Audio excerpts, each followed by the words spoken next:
look, the issue isn't that he's 81 years old. The issue is that half the time I don't know what he's saying, and half the time he doesn't appear to know where he is. So that becomes, really parcel and part of the larger problem, which is that he has ushered in disaster.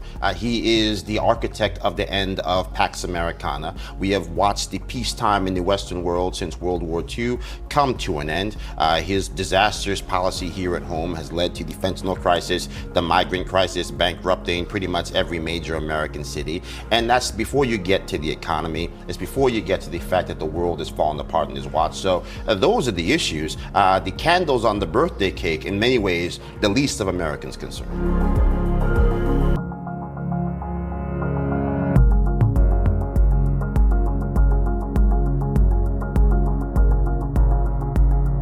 I can speak to is how we see this, what our perspective is.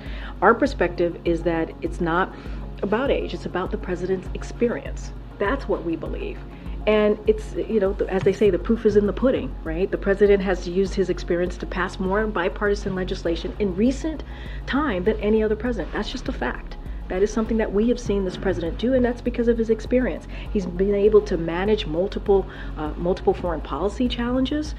He's been able to do that. That's because of his experience. He's been able to create jobs, raise wages, and lower inflation, right? And that is proof is in the pudding, right? We see that in the data. We see that where we are today than where we were when the president walked into the administration. So what we say is we have to judge him by what he's done, not by his numbers. And one more thing I will add, this is the first president ever that's been able to go to an active war zone without our military, controlling what's happening on the ground.